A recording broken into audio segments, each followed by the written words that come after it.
Muy buenas noches, un miércoles más de Perspectivas. Comenzamos con todo el análisis de lo que fue el tercer informe de gobierno. Hoy fue la glosa ciudadana en Palacio de Gobierno, en el Palacio Estatal.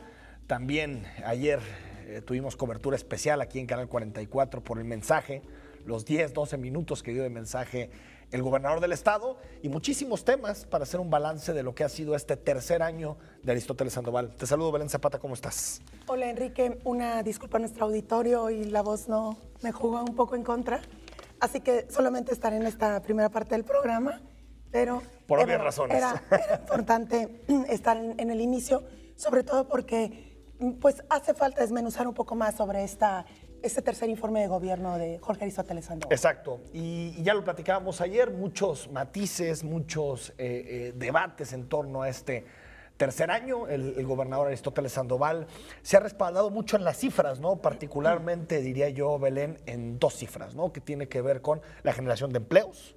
El gobernador decía ayer en su mensaje que se generaron 85,000 empleos durante 2015. Después matizamos que en realidad se generaron 85,000, pero solo en diciembre se destruyeron 14,000, es decir, quedaron al final 71,000 empleos. Lo platicamos aquí también en Perspectivas, Belén. Y el tema de la pobreza, que lo discutimos mucho, incluso tuvimos el lunes al secretario de Desarrollo e Integración Social, Miguel Castro. Hubo una disminución muy importante en materia de pobreza. Y los debates que hay en torno a esto tienen que ver con si este tipo de cifras, si este tipo de resultados son en realidad sustentables o no. Claro. Si son resultados que se mantendrán en los próximos años y por lo tanto estamos hablando ya no, Belén, de una chiripada, digamos. Estaríamos hablando ya de una tendencia tanto en generación de empleos como en materia de política social. Y aprovechando que es el tercer año de Aristóteles Sandoval, el periódico Mural mandó a hacer una encuesta que evalúa en términos generales lo que fue este tercer año de Aristóteles Sandoval. Y aquí tenemos algunos datos que creo que son interesantes. De acuerdo a lo que señala Mural, el nivel de aprobación creció un poco, pasa de 53% en agosto de 2015, que había sido la última entrega hace prácticamente 6 meses, a 55%, es decir, aumenta 2% con relación a agosto de 2015. Pero si nos comparamos, Belén, y que creo que es aquí la cifra más interesante, si comparamos cómo llegó a su segundo informe de gobierno, es decir, cómo llegó a febrero de 2014, estamos viendo, perdón, de 2015, estamos viendo pues, una caída en su aprobación de prácticamente 9 puntos porcentuales, sí. Una cifra que no es menor, si bien podemos decir que ya le gustaría a Peña Nieto tener estos niveles de aprobación. Claro, por supuesto. También si lo comparamos con otros gobernantes, tampoco es que sea un nivel demasiado positivo, ¿no? Claro, y decir también que el nivel más alto que ha tenido Jorge Aristóteles Sandoval fue al inicio de su gestión con un 65%, y no lo ha vuelto a tener esta cifra, ¿no? Tenemos en la siguiente gráfica, tenemos exactamente este diferencial, digamos, aquí vemos, por ejemplo, 55% lo aprueba, 39% lo desaprueba y 6%, Belén, pues no respondió, ¿no? O no tiene una opinión sobre la labor de Aristóteles Sandoval. Siguen siendo más los que aprueban la labor del gobernador del estado que los que lo reprueban. Y tenemos otra gráfica también para comentar con ustedes que tiene que ver con la calificación en sí misma, ya no aprobaciones y desaprobaciones, aprobaciones y reprobaciones, sino tiene que ver con la cifra directa, ¿no? ¿Cómo Totalmente califican los jaliscienses a su gobernador? Tal cual como en la escuelita, ¿no? Sí. Y bueno, ¿pasa o no pasa? Exacto, pasa o no pasa. Y lo que vemos con mucha claridad, Belén, es que pues ahí anda, ¿no? Anda, digamos, en el panzazo. Un poquito arriba arriba del 6. Del 6, está en 6.6, tiene un aumento con relación a agosto de 2015 de 0.3 décimas, digamos, de calificación, pero seguimos hablando de una calificación que es apenas aprobatoria. Totalmente. Y fíjate que hay un dato muy interesante en esta encuesta, Enrique. Le preguntan a los entrevistados acerca de los aciertos y desaciertos. Y me parece que siguen siendo los ciudadanos quienes dan en el clavo con los temas fundamentales. Y entre los desaciertos, el número 1 es el no castigar la corrupción. Totalmente, un tema fundamental.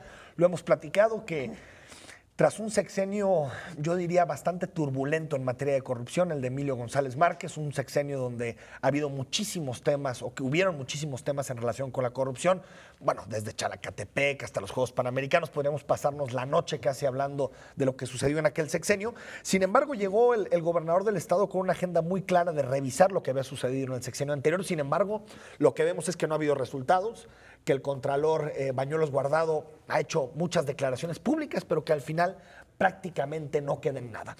Y esta pregunta a mí se me hace interesante por ser directamente, Belén, el eslogan del gobierno, ¿no? O por ser digamos, esta pieza de política pública que ha tratado de promover el gobierno del Estado, y se le pregunta a los ciudadanos, ¿en los últimos 3 años ha mejorado o no el bienestar en las familias de Jalisco? Y aquí se cambia, digamos, la correlación, 54% cree que no y 43% cree que sí. Entonces estamos hablando de que la mayoría de los ciudadanos en Jalisco creen que el bienestar de las familias no ha sido mejor. Y también por eso creo, Belén, que estos datos los tiene el gobierno del Estado, y también por eso existe yo diría, volanteo, este cambio de ruta hacia el debate sobre la innovación, ¿no? Que ha sido durante totalmente. El mensaje de ayer prácticamente la mitad del tiempo lo utilizó el gobernador en hablar del tema del bienestar, perdón, del tema de la innovación en particular, dejando de lado esa bandera del bienestar. Si vemos, la primera vez que utiliza la palabra bienestar es prácticamente cuando ya está terminando su mensaje. Sí. Está claro que está entrando un nuevo eslogan, que es capital de la innovación, lo que ha querido hacer el gobierno del Estado, y se va el debate sobre el bienestar, que desde mi punto de vista, no sé qué opinas, Belén, pero siempre fue muy difuso, ¿no? El debate sobre el bienestar, porque creo que a diferencia de otros países, como los países europeos, el bienestar está menos asociado al Estado. Creo que en México el bienestar está más asociado a temas relacionados con la familia, con los amigos, con disfrutar de tiempo libre. Es decir, creo que el bienestar está más atado, exacto, con un entorno más saludable, y no creo que esté atado, como pasa en los países europeos, al llamado estado del bienestar, ¿no? Claro. Salud de calidad, atención educativa de calidad. Entonces creo que también nos habla de un cambio, que lo platicamos con el mismo Gonzalo Sánchez el lunes, de un cambio, un volanteo, digamos, en materia de comunicación política. Claro. ¿No? Anotar, Enrique, que en el mensaje del gobernador algo que se destacaba es que por primera vez se refería al tema de los desaparecidos, sí. Un tema importantísimo, y se le reconoce que al menos lo haya mencionado. Sin embargo, hoy precisamente en la glosa ciudadana, la investigadora de la Universidad de Guadalajara, María Eugenia Suárez de Garay, sí, hacía unas precisiones muy detalladas sobre este tema. Solamente mencionar que el gobierno de Jalisco ha respondido ya hoy a través de un comunicado para precisar las cifras en torno a los desaparecidos. Sí, en el caso de los desaparecidos, 2.900 desaparecidos en Jalisco, yo creo, Belén, y lo hemos platicado también durante algunos programas de perspectivas, hay una sensibilidad distinta claramente del fiscal Eduardo Almaguer en sus declaraciones, en la forma de tratar el tema.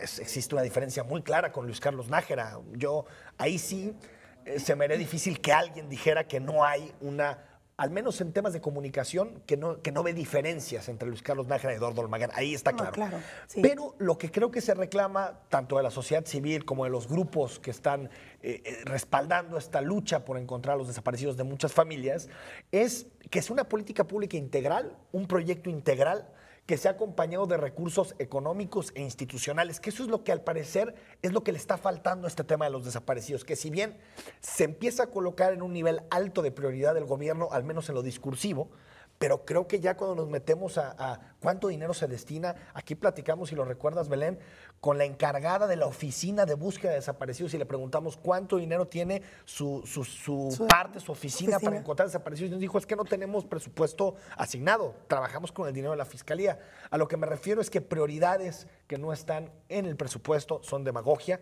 y creo que eso es lo que falta, ¿no? Que estén reflejadas en el presupuesto. Ni siquiera hay un código o digamos un documento que establezca los mecanismos para la búsqueda de una persona, empezando simplemente por ahí, Enrique, ¿no? Exacto. Y ayer, del esbozo de autocrítica que tuvo el gobernador, lo hizo en relación sobre todo al tema del aumento en los homicidios, que si bien es un aumento de poco más del 10% de homicidios con relación a 2014, lo que hay que decir es que, o lo preocupante, es que rompe una tendencia de 3 años en los cuales el índice de muertos o de asesinados por cada 100,000 habitantes ha habido a la baja casi de forma constante, no solo en Jalisco, sino prácticamente en buena parte del país. Y esto rompe una tendencia y eleva, digamos, el problema a otras dimensiones, ¿no? Porque ahora ya nos debatimos sobre el papel de la Fiscalía, sobre el papel de las fuerzas únicas, sobre lo que sigue, por ejemplo, en materia de mando único. Hay que recordar que el gobernador también en su mensaje vinculó directamente el tema del mando único como un tema para 2016. Entonces, digamos que podemos hablar de muchos claroscuros en el mensaje del gobernador y con la glosa ciudadana en donde salieron temas muy interesantes, ¿no? Sin duda alguna. El tema no se agota, evidentemente seguiremos hablando de ello en los próximos días, en las próximas semanas, pero es tiempo ya, Enrique, de hacer nuestra primera pausa, o tenemos tiempo todavía. Tenemos tiempo y aprovechamos también, tenemos sondeos con algunos, periodistas y escuchamos uno de esos primeros sondeos, el sondeo con Jaime Barrera.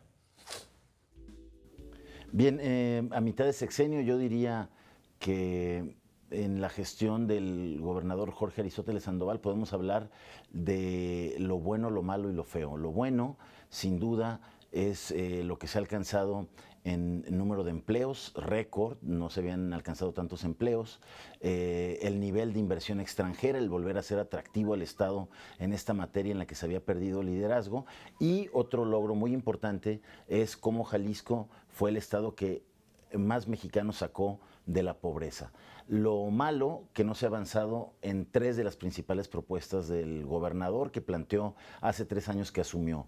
El tema de la movilidad, va avanzando muy lento el camino a la modernización del transporte, se ha atorado en el padrón, se ha atorado en el reordenamiento de rutas, pese a haber tenido un buen inicio con la nueva ley de movilidad. No se ha cumplido en el tema de hacer de su gobierno una gestión donde esté como línea transversal el tema ambiental, y un ejemplo muy concreto es que no se ha podido relanzar un programa muy importante para mejorar la calidad del aire, como es la verificación vehicular, y todos los contratiempos que ha habido en materia de seguridad y cómo el modelo de la Fiscalía y de la Policía Estatal única sigue sin dar los resultados que todos quisiéramos en materia de seguridad.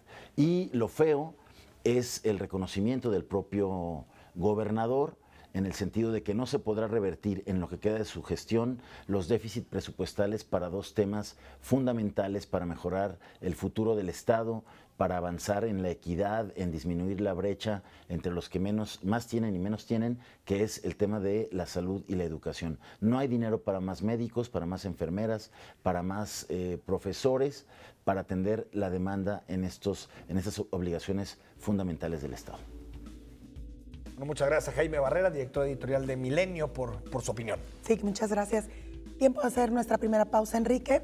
Una servidora aprovecha para despedirse, pero tú te quedas aquí. Nos quedamos aquí. Oye, un programa súper interesante esta noche, así que ustedes no se vayan. Regresamos. Hablamos de las elecciones en Estados Unidos al regreso del corte.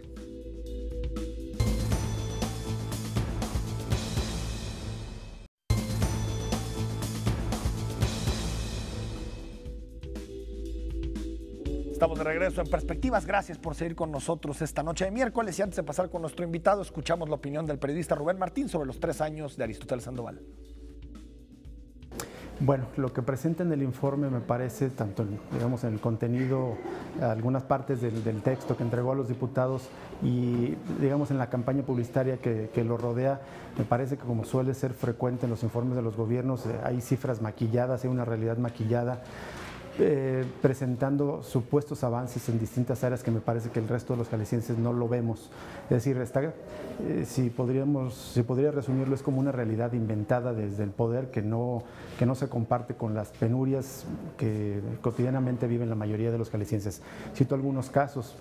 Se habla de avances en tema de pobreza, avances sustanciales en tema de medio ambiente, presumiendo el gobernador Aristóteles Sandoval asuntos como que se participa en las campañas globales contra el cambio climático, avances en empleo, en exportaciones, en salarios, que es una realidad falsa. Cada una de ellas, por ejemplo, Jalisco es uno de los estados donde hay zonas críticas de devastación ambiental, como es la contaminación del río Santiago, que afecta, enferma y mata a decenas o cientos o probablemente miles de personas en distintas localidades, especialmente en Juanacatlán y en El Salto. Hay una explotación del trabajo que no se corresponde con el supuesto avance en materia de salarios. la pobreza supuestamente se ha reducido, pero en términos generales estamos hablando de que 40% de la población sigue en pobreza y también se presume un modelo económico que está totalmente fracturado. En lugar de traer capitales, la economía de Jalisco es exportadora de capitales. En resumidas cuentas, esta idea de presentar a Jalisco como un estado de innovación choca dramáticamente, incluso groseramente, con la realidad de pobreza, de desapariciones, de violencia que vive la mayoría de la población, de tal manera que es una realidad falsa la que presenta el gobernador Aristóteles Sandoval en su informe. Gracias, Rubén Martín, por su opinión. Y presentamos a Miguel Ángel Cigala, él es profesor investigador del Centro de Estudios de América del Norte. Miguel, ¿cómo estás? Buenas noches. Enrique, muchas gracias, me da mucho gusto estar contigo y saludarte. Gracias. Queremos platicar de la elección de Estados Unidos, que comenzó apenas el día de ayer, de antier, más bien el lunes, con los caucus, y que nos expliques un poquito este método de selección de candidato que tienen en Estados Unidos, las primarias, los caucus, que nos expliques un poquito porque de pronto es medio confuso, ¿no? Sí, así es. En Estados Unidos se da un proceso muy largo para elegir primero al candidato presidencial por cada uno de los partidos y enseguida la recta final de las elecciones es relativamente corta, ¿no? De agosto prácticamente hasta noviembre.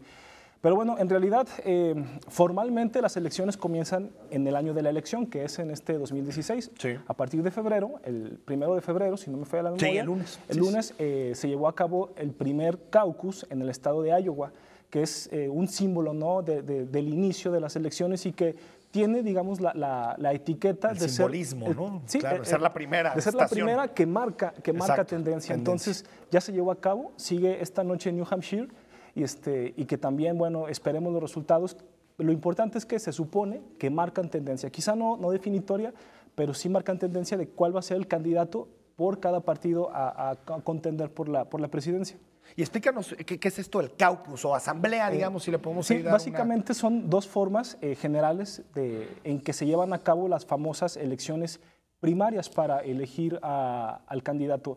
El caucus simplemente es una convención, es una discusión, un debate público entre un grupo de partidarios, ya sea el Partido Republicano o Demócrata, que se reúnen por estado para abiertamente dialogar y discutir quién es el candidato idóneo a elegir. Eso es muy interesante, como sí. Lo comentábamos un poco antes de iniciar la entrevista, es parte de la tradición democrática de los Estados Unidos, ¿no? Como desde la época colonial, al, poner en práctica su religión, la religión del protestantismo, ¿no? de una discusión directa de la Biblia. Después, en la misma congregación se trataban los asuntos públicos. Claro, se tradujo en eso. Se tradujo exactamente en términos de igualdad, es lo interesante. Todos en comunidad discutían. Entonces, este es un legado de esa época. Eso es el caucus. La elección primaria, que son dos formas, ahí sí es directamente la votación convencional que conocemos, que con una boleta los participantes eligen, ¿no? en las urnas a los candidatos de la su clásica, partido. digamos, Así ¿no? es. Como votar, como ir a Caucus votar. y elecciones primarias se van a llevar a cabo hasta julio, hasta finales de mayo de este año. Pero bueno, es importante notar, Enrique, que además de esta fecha simbólica, que son los inicios de febrero, viene el supermartes de marzo, claro. donde la mayoría de los estados eligen a los candidatos de cada partido y ahí sí podemos hablar de una tendencia definitiva sobre quién será, no el presidente, apenas el candidato por cada partido. Entonces, para dejar en claro este concepto, Miguel, de los caucus, es decir, yo, por ejemplo, vivo en Iowa, soy demócrata. Así es. Me voy al centro de mi comunidad, un centro educativo, una escuela, una iglesia, el centro que está designado para el caucus. Y según el candidato que me convenza más, me siento, por lo que sé, igual tú me corregirás, me siento en una parte del lugar, ¿no? Me siento a la izquierda, a la derecha, según estén designados los puestos. ¿Se discuten 2 o 3 horas? Cada uno plantea sus argumentos y ve si puede convencer a los otros. Es interesante. O sea, que puedes llegar queriendo apoyar a uno y una de esas te convencen y te pasas para el otro lado, que le pasó a Obama mucho, ¿no? En 2008. De hecho, bueno, él perdió las primeras elecciones en los primeros estados, ¿no? Obama en las primarias y los caucus. Sí, en realidad no hay reglas, es muy interesante, incluso yo diría hasta algo pintoresco, porque efectivamente a través de la plática y de la votación, simplemente de alzar la mano en un caucus, se puede elegir al Imagínate si pasara esto en el PAN, en el PRI, en el PRD. No se pondrían de acuerdo. Estamos de este tipo no se pondrían de acuerdo. Sí, bueno, es una democracia, ¿no? de al menos más de 2 siglos, ¿no? Sí, nosotros somos una democracia incipiente, me parece. Miguel, y ya yéndonos directamente a los candidatos, es decir, hay al menos 3 candidatos fuertes en el Partido Republicano, que son Trump, Rubio y Cruz, digamos, Así dos es. con apellido latino, por cierto. Y en el caso del Partido Demócrata hay dos candidatos fuertes, ¿no? Una candidata que es Hillary Clinton y Bernie Sanders, que ha causado muchísimo revuelo. ¿Cómo ves las cosas al interior de cada uno de los dos partidos? Bueno, si me permites, primero me gustaría comentar cómo se observa el panorama Sí. político en general de los dos partidos acuerdo. y del clima político en Estados Unidos. En realidad se observa una polarización bastante aguda en Estados Unidos porque por la parte del Partido Republicano tenemos a Donald Trump y a Ted Cruz, que son los punteros en la carrera y que son en realidad políticos, sobre todo Donald Trump, porque no es un político estrictamente Empresario, hablando, ¿no? pero bueno, está incursionando en la política, muy radicales en temas de economía, en temas de inmigración, en temas del papel del Estado en la economía. En cambio, por el Partido Demócrata, la polarización es por el otro lado. Claro. Sobre todo con Bernie Sanders, que es un socialista, Oye, eso que en Estados Unidos es impensable. O sea, decir que era socialista es casi decir una mala palabra en Estados Sí, Unidos. eran perseguidos literalmente durante la Guerra Fría, Exacto, los exacto. socialistas, pero el clima político en Estados Unidos se ha polarizado de esta Totalmente. manera. Y al interior de los partidos no vaya a ser, no es, digamos, un disparate pensar que la presidencia la pueden disputar Donald Trump y Bernie Sanders, ¿no? O sea, la extrema derecha contra la extrema La izquierda. extrema derecha contra la extrema izquierda en Estados Unidos. Y es un país que está rompiendo, está redefiniendo los conceptos de su sociedad en realidad. Y esta tendencia viene desde Kennedy y Johnson, y hemos observado ciclos de conservadurismo y liberalismo, ¿no? Kennedy y Johnson liberales, Totalmente. después viene Nixon, conservador, el que apelaba como Trump y como lo hacía, bueno, se me fue el nombre, pero Sí, Trump sí, sí. apela a la mayoría silenciosa, ¿no? Exacto, Como lo hacía Nixon, aquella clase media estadounidense que simplemente quiere vivir Blanca, de acuerdo, exacto. exactamente el WASP, ¿no? Rescatar esos fundamentos. Y vino después Ronald Reagan con conservadurismo, viene Clinton con liberalismo, viene Bush con conservadurismo, Obama con liberalismo. Entonces observamos estos ciclos que ahora se están polarizando en el plano, digamos, no en el plano más alto, porque ya estaba en el plano más alto, de manera más crítica, más aguda, se está rompiendo el consenso liberal en Estados Unidos. Siguen siendo Exacto. liberales, pero son liberales conservadores y otros liberales sociales, ¿no? Claro. Eh, Y en el caso, digamos, específicamente del Partido Demócrata, Bernie Sanders ha causado mucho revuelo, incluso fuera de las fronteras de Estados Unidos. No sé si comparable con Barack Obama, porque Barack Obama fue un movimiento creo que mucho más transversal. Así Esto es. lo que está emocionando sobre todo es a gente de izquierda, ¿no? Así más es. que un movimiento transversal. Pero realmente tiene posibilidades Bernie Sanders, te lo pregunto, Miguel, porque pues no tiene dinero a los super PACs, por ejemplo, que es un tema importante. No tiene a los sindicatos más poderosos de su lado, que siempre han Así estado es. cercanos a Hillary Clinton. Claro. ¿Tiene realmente posibilidades de ser el candidato del Partido Demócrata? Bueno, ¿Del Partido Demócrata? es muy difícil afirmar sí o no, porque yo comentaba cuando iniciaba la carrera presidencial, informalmente hablando, yo pensaba que Trump ni siquiera iba a figurar por su radicalismo, y ahora está en primer lugar. Por supuesto que tiene posibilidades. Ganó la primera elección primaria en Iowa, y aunque lo veo muy difícil, por supuesto, Enrique, es una opción real, y en realidad la democracia estadounidense, sí, como también es una democracia de masas, de medios de comunicación, sí puede posicionar a Bernie Sanders como una opción para que llegue a la presidencia. Y en el caso de Trump, que nos queda un minuto, Miguel, ¿alguna posibilidad? ¿Crees que se modere en su discurso, por ejemplo, Trump? No, al contrario, a lo largo de su ¿Va a campaña radicalizarse se ha además? radicalizado porque es lo que le ha rendido frutos Pero eso políticos. no puedes ganar con un discurso tan radical, ni Sanders ni Trump, ¿no? Pero quizá o eso la dice el librito, candidatura, digamos, ¿no? Que la tienes que irte al centro. exactamente, estoy de acuerdo contigo, no puede ganar, me parece, la presidencia de Estados Unidos con ese discurso, pero parece que sí puede ganar la candidatura por el Partido Republicano Sí. con ese radicalismo. El fenómeno interesante es lo que comentas. Se rompió ese consenso Sí. y empiezan a surgir de los extremos, algo que no Así pasaba es. en Estados Unidos, candidatos con serio Sí, sí, apoyo popular, porque antes sacaban 4 o 5%, no Sí, tenían exacto, mayorías, ¿no? Y pues bueno, y eso tendrá impacto en el mundo entero, ¿no? Por la importancia de Estados Totalmente. Unidos. Miguel, pues ojalá después podamos seguir en esta, Con gusto, Enrique, muchas en gracias esta por plática. la Gracias a Miguel invitación. Ángel Sigala, él es profesor e investigador del Centro de Estudios sobre América del Norte de la Universidad de Guadalajara. Nos vamos al corte y volvemos para discutir matrimonios entre personas del mismo sexo.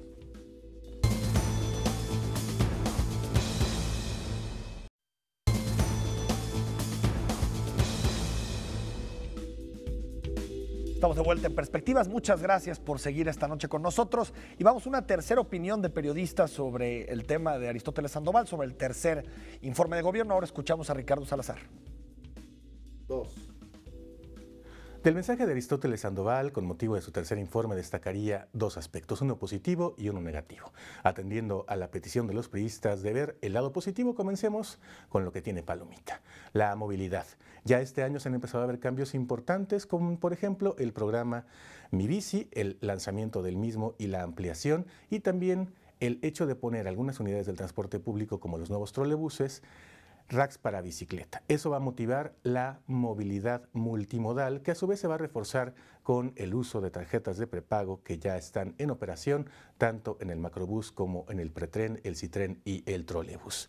Eso va a cambiar a la gente de la zona metropolitana de Guadalajara la forma de vivir y disfrutar la ciudad, pero ahí lo negativo es que hace falta que este tipo de cambios se empiecen a ver en el interior del estado. Hoy Puerto Vallarta, por ejemplo, tiene camiones de los 80s en los cuales se transportan los turistas internacionales que llegan a la ciudad y por supuesto también los locales que todos los días van a trabajar. En el caso de lo que le hizo falta mencionar en este informe está una bandera que había agarrado en los últimos días y que defendía la de la diversidad sexual.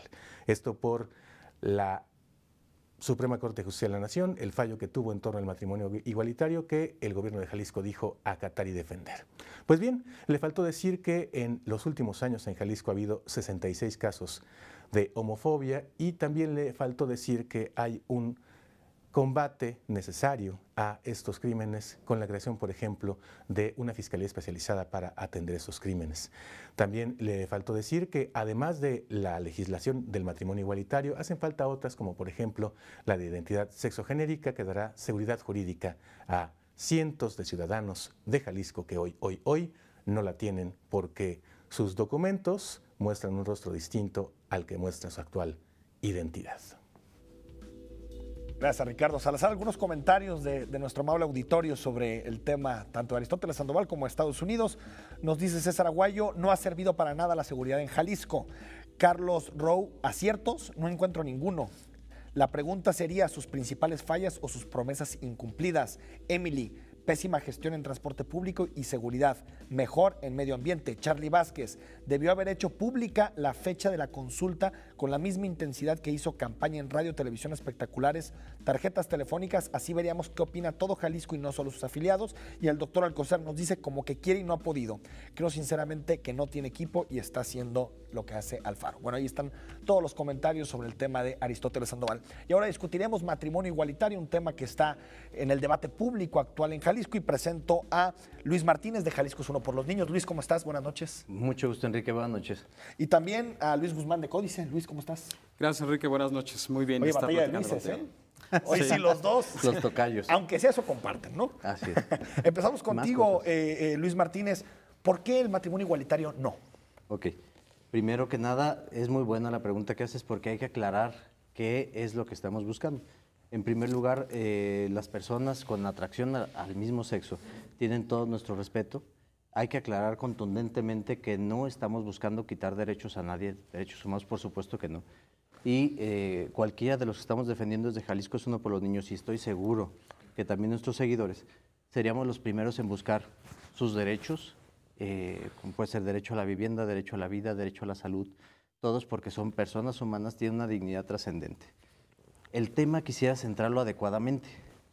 El tema aquí es el matrimonio desde el punto de vista jurídico, no el tema de si los gustos o las preferencias o incluso sentimientos pudieran orientarse hacia una determinada legislación, sino quisiera que lo centráramos adecuadamente, si el matrimonio es un derecho humano o no, si la Suprema Corte de Justicia tiene ciertos alcances en este tema y cómo va a influir en Jalisco, si queda algo por hacer o no queda nada por hacer, si lo que está sucediendo, y ya en concreto, si lo que hace Jalisco es Uno por los Niños, tiene un sentido discriminador o tiene un sentido de restar derechos, o en realidad estamos igual de preocupados que nuestros compañeros aquí también presentes de Códice por los derechos humanos y las instituciones jurídicas de nuestro país. Luis Guzmán, ¿por qué sí?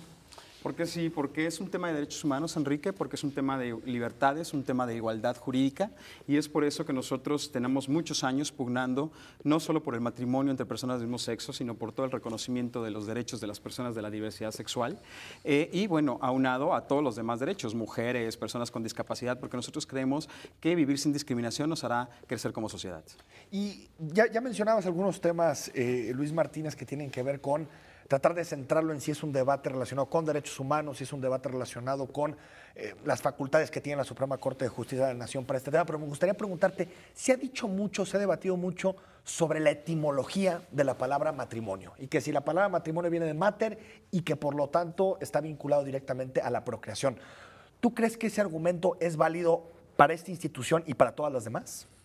Creo que un tema nominalista sería un modo inadecuado de centrar el debate. Guillermo de Ockham hace 10 siglos ya quedó desestimado totalmente.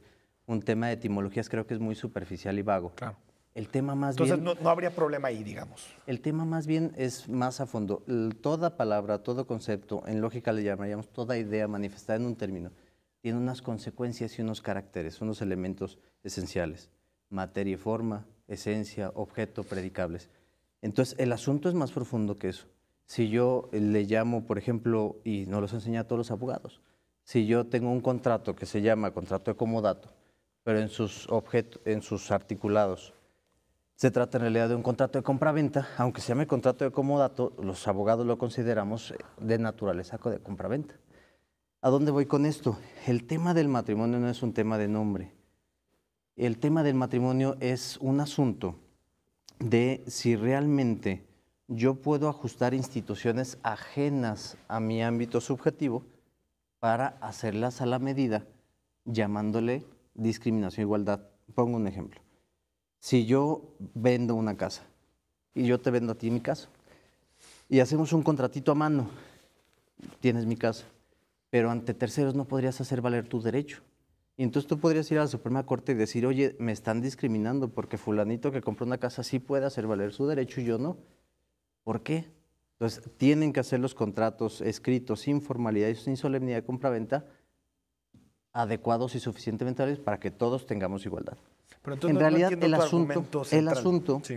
es que no es un derecho humano el que los contratos de compraventa tengan que ser sin la solemnidad adecuada, sin un notario público, sin escritura pública, sin registro público.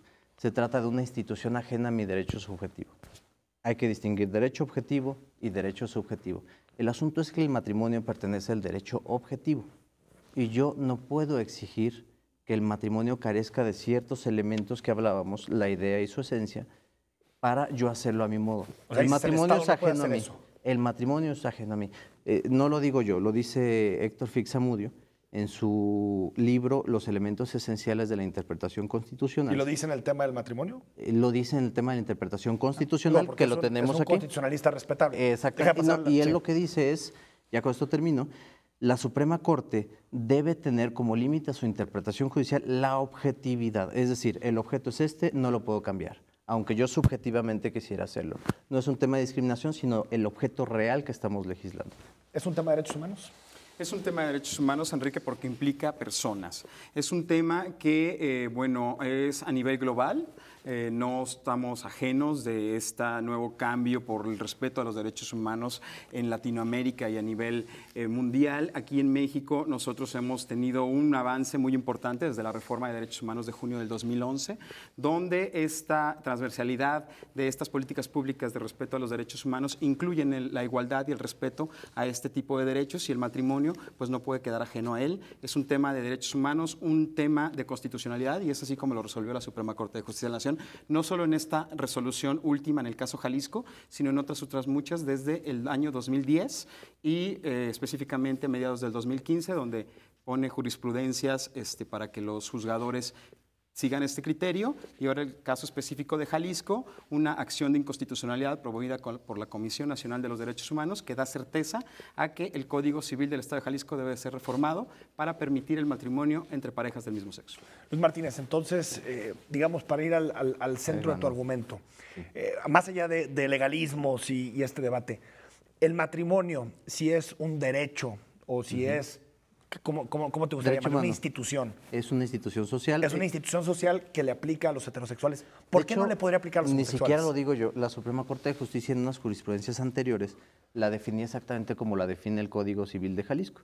Una institución de orden público e interés social. Es decir, una protección que debe recibir. Ahora, ¿es derecho humano o es institución social? No lo voy a decir yo, lo va a decir una institución superior, que es en el caso Schalk contra Kopp y Kolb contra Austria, de la Corte de Derechos Humanos de Europa, en donde establece que los tratados internacionales no establecen como un derecho humano el matrimonio. Dejan abiertos los tratados internacionales, no estableciendo tampoco el matrimonio como exclusivo de hombre y mujer. Sin embargo, tampoco estableciendo como obligatorio que los estados deban definir como discriminatorio el que no legisles el matrimonio entre dos personas del mismo sexo. Es decir, no es derecho humano, lo dice la Corte de Estrasburgo, y no es discriminatorio que un país lo legisle o no lo legisle. Dice, es una cuestión de orden interno de una nación. Aquí lo importante es eso, que si no es derecho humano en el orden internacional, no es derecho humano en tratado internacional alguno, la Suprema Corte nos lo quiere imponer como un derecho, siendo que en ningún otro lado lo han declarado así en ningún otro país. Cuando se ha legislado ha sido como un asunto de orden interno. Y en cuanto a orden interno... Pero aquí también es de orden interno. Exacto, debe ser así. ¿Y lo Vivimos en una democracia. Hay dos errores fuertísimos en esta acción inconstitucional. Uno, en Jalisco hay una distancia de 11 puntos porcentuales entre las personas que están a favor y en contra del matrimonio entre personas del mismo sexo. Las personas que están en contra forman un 52% contra un 41% a favor. Y en el tema de la adopción no se diga, es un 69 contra un 22. Esa encuesta la hizo Grupo Reforma, que fue el que le atinó al 100% al sondeo de las últimas elecciones. Y que, bueno, su validez es tremenda. Aquí el asunto es, la Suprema Corte definió esta acción bajo dos argumentos. Derecho al libre desarrollo de la personalidad y el tema de que un legislativo, probablemente está también contaminado de estigmas y prejuicios discriminatorios. Entonces, vamos a analizar en 10 segundos los dos. Libre derecho al desarrollo de la personalidad es válido según la Suprema Corte, jurisprudencia 237/2015, cuando no afecta a terceros. Es ridículo. El matrimonio, por supuesto que afecta a terceros, y la prueba de eso es nosotros tres. Estamos aquí gracias a un matrimonio. Y en segundo lugar, la Suprema Corte de Justicia dice que el legislativo se ha contaminado de prejuicios discriminatorios. A mí me asusta tremendamente esto. Cuando hablamos de democracia, hablamos de que las mayorías eligen representantes y los representantes votan. Y eso se llama democracia. Si tú desde un órgano de 11 ministros dices que lo que decidió la mayoría es un prejuicio, perdóname, eso tiene un nombre. Y los griegos desde entonces le llamaban dictadura o en todo caso oligarquía. Sí, mayoría es respetado siempre a las minorías, ¿no? Es un principio básico de la democracia. Sí, pero no declarando que eso es un prejuicio. Bueno, es sí, mayoría a fin de cuentas. Luis.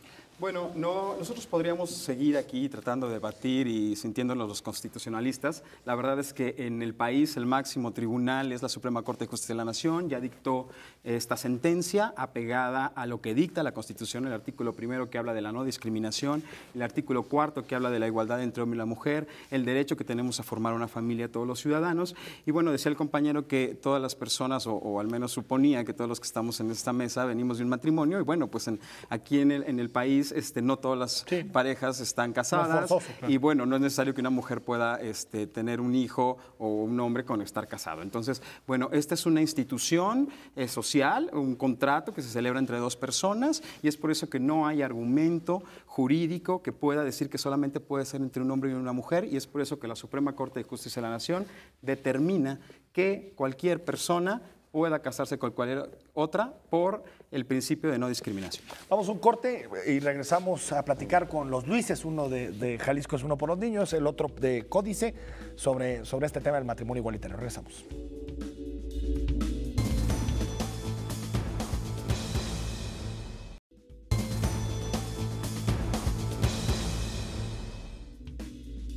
Gracias por seguir con nosotros en Perspectivas. Muchísimos comentarios que nos llegan sobre este tema del matrimonio igualitario, que vaya que genera polémicas. Nos dice Mirna Rosana, claro que sí, todos con los mismos derechos. Luis Reilán, claro que sí, tienen los mismos derechos y obligaciones como cualquier ciudadano. Gustavo Antonio Orozco, Barba, si se pagan los mismos impuestos, ¿por qué no los mismos derechos? Luis Reilán, la izquierda le cayó como anillo al dedo el caso del matrimonio igualitario. Carlos Preciado, cada quien tiene derecho a ser feliz respetando. Ale TZ, pues si se respeta la sexualidad de cada quien, porque así nacen. Pero ¿y qué pasa con los niños adoptados por parejas del mismo sexo? No nacen, se hacen. Y es mi opinión y comentario, que conste que no estoy ofendiendo a nadie. Por supuesto que no, y aquí están bienvenidos todos los comentarios. Luis Martínez, tenías un comentario. Claro que sí. Concordamos hace rato totalmente, además en el nombre, también el tema de que la Constitución es el supremo poder de nuestra nación, no la Suprema Corte. La Suprema Corte tiene la obligación de interpretarla. En el artículo 4 de nuestra Constitución, que trata integralmente solo del tema familia, del tema matrimonio, en su segundo párrafo menciona a los hijos. Entonces, indirectamente en la Constitución, en el texto, se puede hacer una interpretación conforme para dar como resultado que sí puede ser el objetivo del matrimonio los hijos. Si hubiera duda, no, estoy hablando de la Constitución Política de los Estados Mexicanos. ¿No? Tú dices que el Estado te diga, si no tienes hijos no puedes estar casado. Está en el segundo párrafo de la Constitución. Y la exposición de motivos de ese artículo 4, hecha por Luis Echeverría, define a la familia como la compuesta por mujer, hombre e hijos. De hecho, decía pocos hijos, lo cual es curioso. Pero en sí, el tema sí es natural, el tema del iusnaturalismo que critican mucho a veces, no es nuestro, hay que aclarar, no es de la Iglesia, no es de Jalisco, es uno por los niños, no es mía ni tuya, es un tema de conservación del Estado de Derecho que viene desde Norberto Bobbio, el gran constitucionalista, y desde hace 25 siglos, si no exagero, está conforme. Y la Convención Americana de Derechos Humanos, en su artículo 17, establece que la familia es elemento natural anterior al derecho que debe ser protegido por el Estado. Entonces, ¿cuál es la familia natural? No venimos de un matrimonio todos, pero eso sí te aseguro, todos venimos de un hombre y una mujer. Ahora, todos. Luis Guzmán, aquí yo creo que el derecho que tenemos todos no es a tener, desde mi punto de vista, podemos estar en desacuerdo, a tener un padre y una madre. Lo que tenemos derecho es un hogar que se nos dé estabilidad, que se nos permita reproducirnos, sea entre hombre y hombre y entre hombre y mujer. Es decir, no creo que tiene que haber esas diferencias entre hogares naturales y hogares no naturales, ¿no? Es correcto, tenemos el derecho al libre desarrollo de la personalidad y eso es en lo que está basándose la Suprema Corte de Justicia de la Nación en esta última sentencia en el caso Jalisco. En ese mismo artículo 4 que menciona Luis, también se habla de la igualdad que debe existir entre los hombres y las mujeres. Entonces, ¿por qué solamente las parejas heterosexuales pueden tener este derecho y las parejas homosexuales no pueden? Entonces, eso ya está resuelto. Podríamos, vuelvo a repetir, quedarnos aquí toda la noche a discutir lo que pensamos, lo que creemos, claro. La interpretación que damos. El derecho tiene muchas interpretaciones, entonces por eso que nosotros necesitamos que quede claro en ley cuáles son los argumentos o los razonamientos jurídicos que deben de existir. Este tema para nosotros es un tema ya ganado, es un tema que ya la Suprema Corte ha dejado en claro, específicamente en el caso Jalisco. Es un tema en el que, bueno, a nuestros legisladores les debería de dar un poco de pena que la Suprema Corte de Justicia de la Nación les manda un ordenamiento en un tema que ellos no quisieron abordar, que no quisieron plantear y que por mucho tiempo les hemos demandado. Entonces, pues sí, deberían de estar un poco avergonzados de que alguien les hace la tarea y no ellos otorgan estos derechos. Luis Guzmán, más allá digamos, de la respuesta que puede ser debatible de los gobiernos estatal y municipal. Quería comentar solo déjame hacer esta pregunta y ahorita lo comentas. Más allá del tema de la respuesta y de si colocan, que de pronto se me hace medio absurdo, banderitas gays para verse muy directos con la causa, ¿cómo calificas, por ejemplo, el tema del registro público, todo lo demás que ya se implementó a partir de la resolución de la Corte? Bueno, a la par de esta resolución, a la par de que se tendrá que reformar el Código Civil del Estado, tendrán que venir las reformas a otro tipo de ordenamientos. La propia ley del registro civil, la ley de pensiones, reglamentos municipales, tendrá que venir una reforma integral para poder permitir o de alguna manera proteger a estos matrimonios entre personas del mismo sexo. Que si algunos políticos, bueno, se suben aquí al tema y una vez de que ya la Suprema Corte de Justicia de la Nación da esta resolución y luego dicen dicen que ellos apoyan. Sí hubo algo de oportunismo en el tema de Claro, algunos, por ¿no? supuesto, y lo hubo de todos los partidos y lo hubo de muchos políticos que, bueno, antes, ahí están las grabaciones, ahí están los videos en YouTube, cualquiera los puede buscar, antes se mostraban en contra y ahora resulta que están a favor.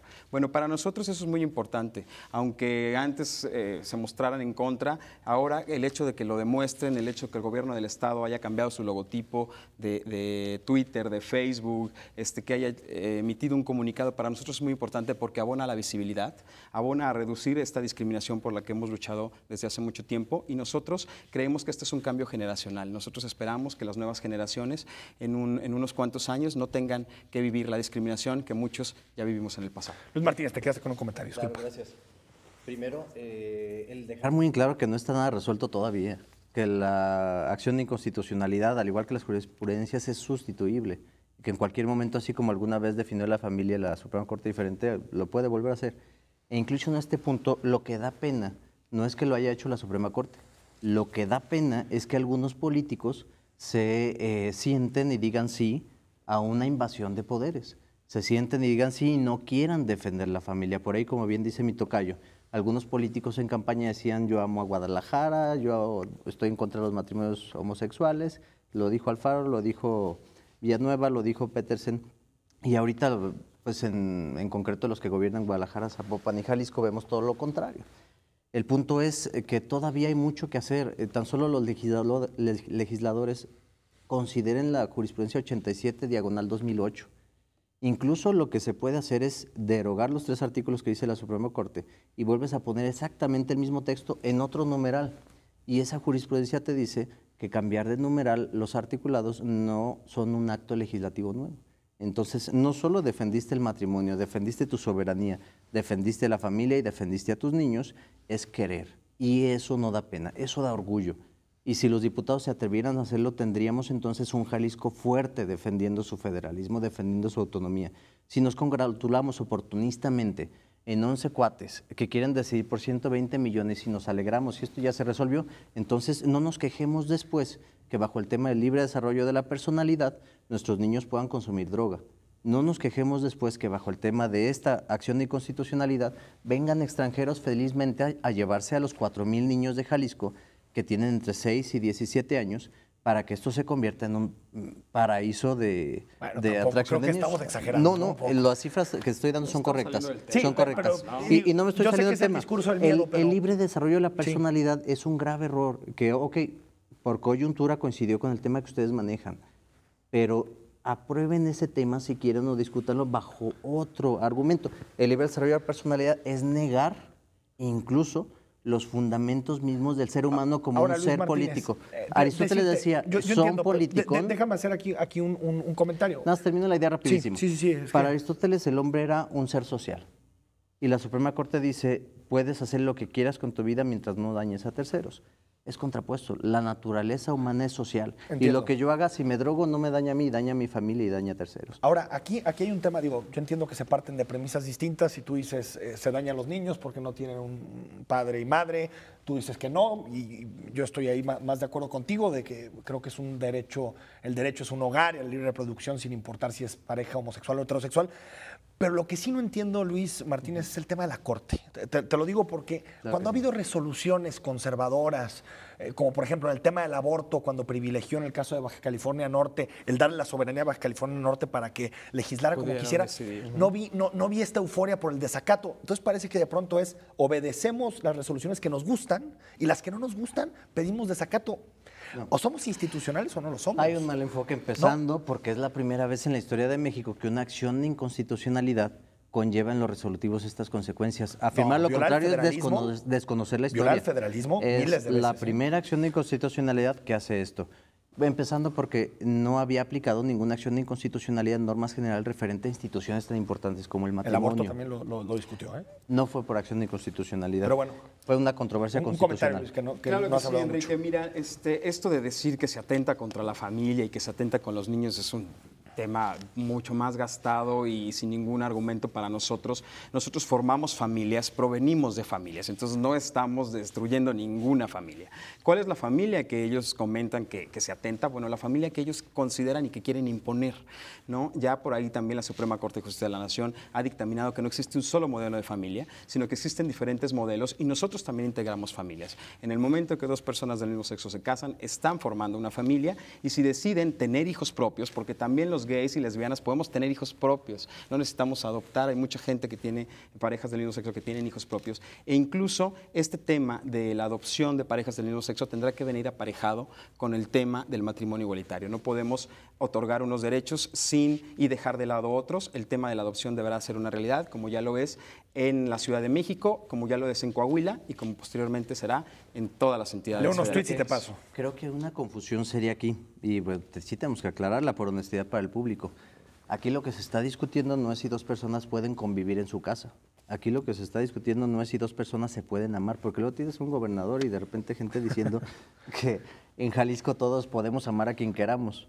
La Suprema Corte, perdón, pero en su acción de inconstitucionalidad 28 de 2015 no me autorizó a amar. Es ridículo. Hay que centrarnos en el tema. El tema no es si pueden vivir juntos en una casa, no es si pueden quererse mucho, quiéranse mucho. Lo pueden hacer independientemente de la Suprema Corte o el derecho, así es. Y háganlo. Y nunca no Jalisco es uno por los niños ha ido en contra de eso. Aquí de lo que se trata es de una institución ajena a un derecho subjetivo mío o tuyo. Una institución que tiene sus características. Y si yo la voy a cambiar y arriesgar el Estado de Derecho y esa institución pone en riesgo por intereses subjetivos, entonces ahí es donde yo dudaría de mi interés en el bien común de una sociedad. Déjame, Luis Martínez, sacar algunos comentarios, que hay muchísimos. Paola León nos manda un comentario muy largo. No les pasa nada a los niños, se les habla con ellos conforme a su edad y se les explica sin morbo ni obscenidades. Mi pareja y yo tenemos una niña y un niño. A la niña ya le empiezan a gustar los niños y a él las niñas. Bueno, aquí parece como un trabalenguas. El niño, como escucho que una señora estaba diciendo como dos mujeres o dos hombres querían adoptar niños o tener bebés, qué educación se les podía dar y además se les acercó y le dijo: yo como los otros niños soy afortunado porque tengo dos mamás que me quieren. Juan Manuel Santos García, claro que sí. A pesar de su preferencia sexual siguen siendo humanos y ciudadanos. Por cierto, a lo que sí estoy en desacuerdo es que se besen y se manoseen en público. Es algo que no se puede tolerar, no se ofendan, es cuestión de principios e ideas mías. Bueno, eso sí, entra en el ámbito particular, ¿no? Arcángel GDL dice: casarse no es un derecho humano, según Luis Martínez de Jalisco, es uno por los niños. Nicolás Avedano: pónganse a leer más, la información que tienen no es suficiente para reclamar sobre el matrimonio jurídico. Arcángel GDL: entonces eliminemos el artículo 1 de la Constitución, discriminemos y así la mayoría, ridículo argumento.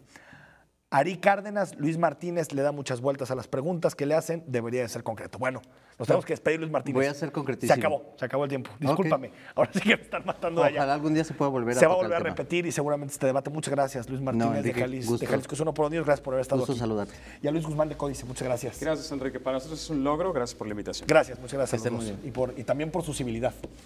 Nos despedimos y nos vemos el viernes aquí en Perspectivas.